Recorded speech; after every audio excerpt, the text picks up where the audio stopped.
സഹോദരീ സഹോദരന്മാരുടെ അധ്യാപകരുടെ വിദ്യാർത്ഥികളുടെ ജീവിതത്തിന്റെ സമസ്ത മേഖലകളിലെ ജനവിഭാഗങ്ങളുടെ ആവേശോജ്വലമായ ഇല്ലെന്നേ 200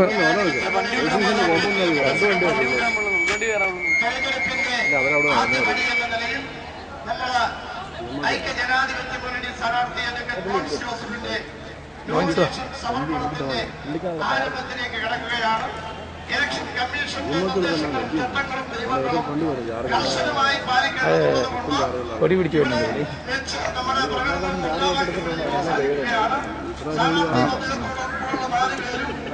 പുള്ളിക്ക് ആ ഒരൊറ്റ വാചകം മതി പ്രകടനം എന്നുള്ളത്.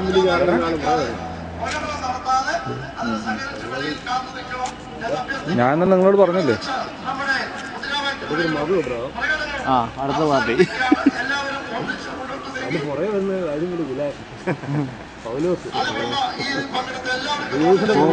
ഒറ്റ ദിവസങ്ങളും പറഞ്ഞല്ലേ കോലം കത്തിയും ആവശ്യം കാണിക്കുന്നില്ല. ഇതൊക്കെ പറയാൻ വേണ്ടി ഞങ്ങൾ ശ്രദ്ധിക്കണം.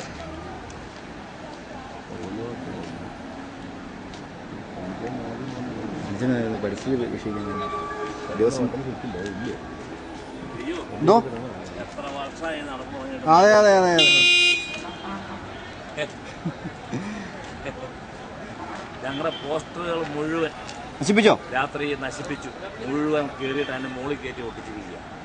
നമുക്ക് വേർത്ത് പത്രസഹോദരന്മാരൊന്ന് സഹായിക്കണം. അത് പ്രതിഷേധം അറിയിച്ചതായിരുന്നു. UDF സാധനം എഴുതുന്നില്ല. അടിപൊളി കൊടുത്തേക്കാം. അനുവദിക്കാൻ പാടില്ല. എഴുതരാം. ഇന്നലെ രാത്രി നടന്ന കൊട്ടേഷൻ സംഘം വന്ന് മൊത്തം കയറി മുകളിലേക്ക് ഒട്ടിച്ചിരിക്കുക. അത് ചിഹ്നമില്ലാത്ത പോസ്റ്റർ, ചിഹ്നം പോലും ചിഹ്നം ഉണ്ടായിരുന്ന പിന്നെ ഫോട്ടൊന്നും വയ്ക്കാം. ഇത്രയും പറഞ്ഞിട്ട് വരാൻ പറ്റില്ല. വിളിക്കാൻ 200 മീറ്ററാണ് പറഞ്ഞിരിക്കുന്നത്. ഈ ആളുകളെല്ലാം വഴി നിൽക്കുന്നതല്ലേ നല്ലത്. ആരോട് പറയും? ആരെങ്കിലും ഒന്നും മിണ്ടരുത്. ഒരു അക്ഷരം മിണ്ടാൻ പാടില്ല.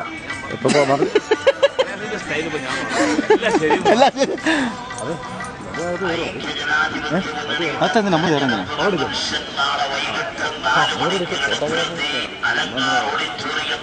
ഫ്രണ്ടിക്ക് ചെല്ലില്ല. മോള്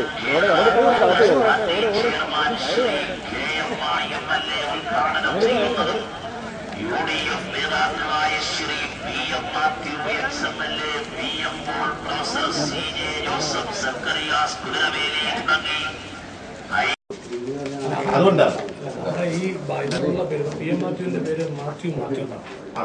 മാത്യു എന്നാണ് ഓർഡർ പട്ടികയിൽ പേരുള്ളത്. ആ മാത്യു അല്ലേ നമുക്ക് എഴുതാൻ പറ്റുള്ളൂ. എന്റെ പേര് അല്ല. ഇന്നലെ പറഞ്ഞത് വേറെ രീതിയിലേ അല്ലല്ല ഇങ്ങനെയാ പറഞ്ഞത്. മോൻ ഇന്നെന്നുള്ള രീതിയിലാണ് വോട്ടർ പട്ടികയിൽ അത് മോൻ ഇന്നെന്നുള്ള രീതിയിൽ ചേഞ്ച് ചെയ്ത് തരണമെന്ന് സാറ് പറഞ്ഞ് ROയ്ക്ക് അത് കൊടുക്കണമെന്ന് സാറിൻ്റെ അടുത്ത് തരാമെന്ന് പറഞ്ഞില്ല. അപ്പോൾ ആ ലെറ്റർ ഇന്ന് വെച്ചിട്ടില്ല. അപ്പൊ അവിടെ 11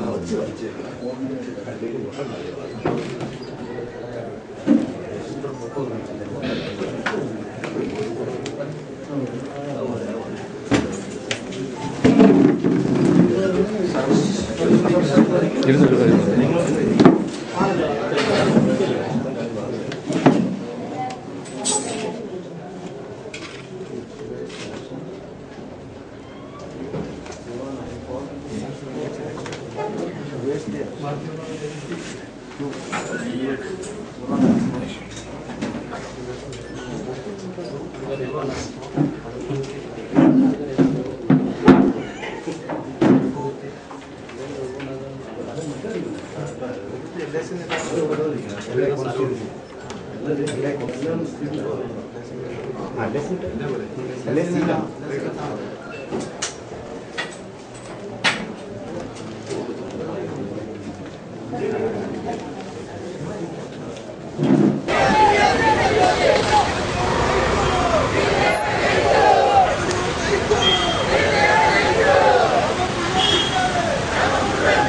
on!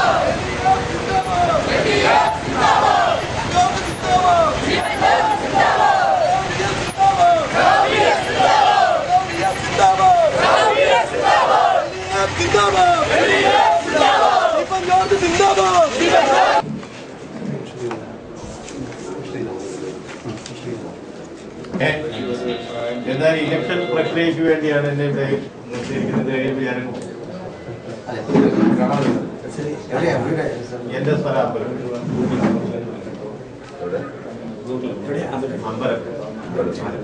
ഇപ്പോൾ വർക്ക് ചെയ്യുന്ന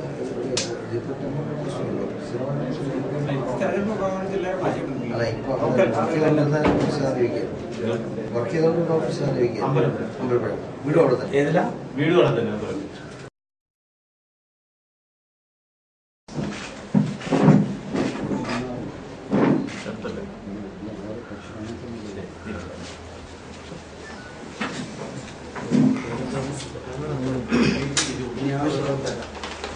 ഞാൻ കേരള നിയമസഭയുടെ അംഗത്വം വഹിക്കുന്നതിന് ഒരു സ്ഥാനാർത്ഥിയായി നാമനിർദ്ദേശം ചെയ്യപ്പെട്ടിരിക്കുന്നതിനാൽ നിയമാനുസരിച്ച് സ്ഥാപിതമായിട്ടുള്ള ഇന്ത്യൻ ഭരണഘടനയോട് ഞാൻ യഥാർത്ഥ വിശ്വാസവും കൂറും പുലർത്തുമെന്നും ഇന്ത്യയുടെ പരമാധികാരവും അഖണ്ഡതയും ഞാൻ നിലനിർത്തുമെന്നും ദൈവത്തിന്റെ പേരിൽ സത്യം ചെയ്യുന്നു.